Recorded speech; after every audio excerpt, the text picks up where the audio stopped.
masukkan alamat IP address pada Google Address. Pada halaman login sistem, masukkan username dan password.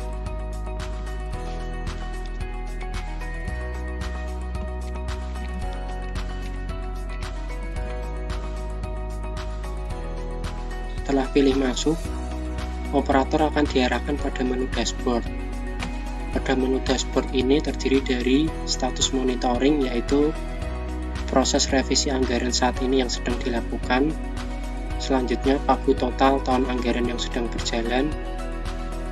Selanjutnya kronologis pagu DIPA tahun anggaran yang sedang berjalan. Dan selanjutnya adalah link-link terkait mengenai proses revisi anggaran. Di dalam sistem ini terdapat 6 menu utama. Yang pertama menu dashboard. Yang kedua menu revisi KRO direktorat. Yang ketiga menu revisi KRO balai atau satker. Yang keempat menu lembar kendali pagu.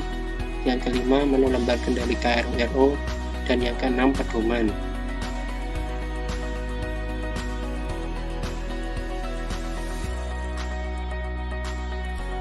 Kali ini adalah pedoman mengenai pengisian matriks pergeseran anggaran untuk balai dan satker. Kita pilih menu revisi KRO balai atau satker. Setelah dipilih akan muncul tampilan semua balai dan satker di Direktorat Jenderal Perumahan. Di sini terdapat beberapa kolom. Kolom yang pertama yaitu kode satker dan nama satker. Kolom berikutnya yaitu pergeseran anggaran. Kolom inilah yang nantinya operator balai dan satker untuk dapat dipilih dan diisi data mengenai pergeseran anggaran di balai dan satkernya. Untuk kolom berikutnya yaitu rekap ADK. Kolom ini nantinya akan diisi oleh admin atau Direktorat SSPP mengenai pengisian rekap matriks ADK. Kolom selanjutnya adalah input ADK. Di sini operator balai dan satker wajib mengupload dokumen ADK yang hanya dapat diupload sekali dalam setiap revisinya. Di sini saya ambil contoh untuk balai dan satker di penyediaan perumahan Provinsi Sumatera Utara.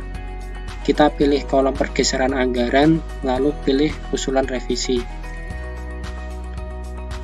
Di sini kita pilih tahun anggaran yang sedang berjalan, yaitu tahun 2021, lalu pilih revisi yang saat ini kita kerjakan, yaitu revisi 5.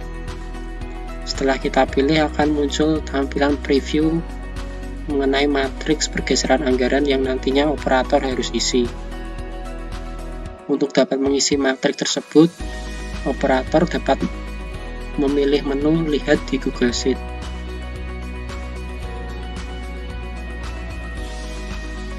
Selanjutnya akan terbuka lembar Google Sheet yang berisi matriks pergeseran anggaran balai dan satker. Dalam matriks ini terdiri dari kolom kode dan uraian unit atau program atau KRO.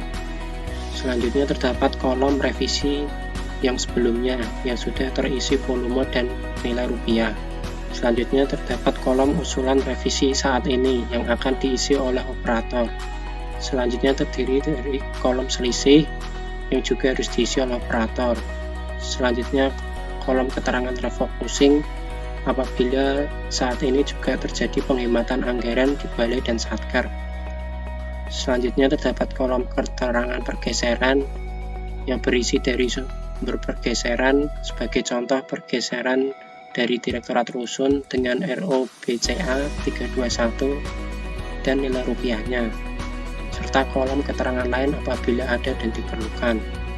Di sini terbagi menjadi beberapa sheet menyesuaikan direktorat yang ada di Direktorat Jenderal Perumahan, sehingga operator nantinya akan mengisi sesuai kebutuhan, apakah di Direktorat Rumah Susun, Direktorat Rumah Khusus, Rumah Swadaya, RUK, KI, SSPP sampai dengan Sesdijen. Apabila data sudah terisi, otomatis akan tersimpan di lembar Google Sheet. Jadi operator tidak perlu men-save data yang telah diinput. Selanjutnya apabila telah selesai, operator dapat meng-close lembar Google Sheet. Setelah itu kembali ke lembar menu di preview di awal sebelumnya. Operator dapat memberikan komentar terkait matriks pergeseran yang telah diisi. Sebagai contoh, apabila sudah selesai atau terdapat pertanyaan yang belum jelas mengenai matriks pergeseran anggaran.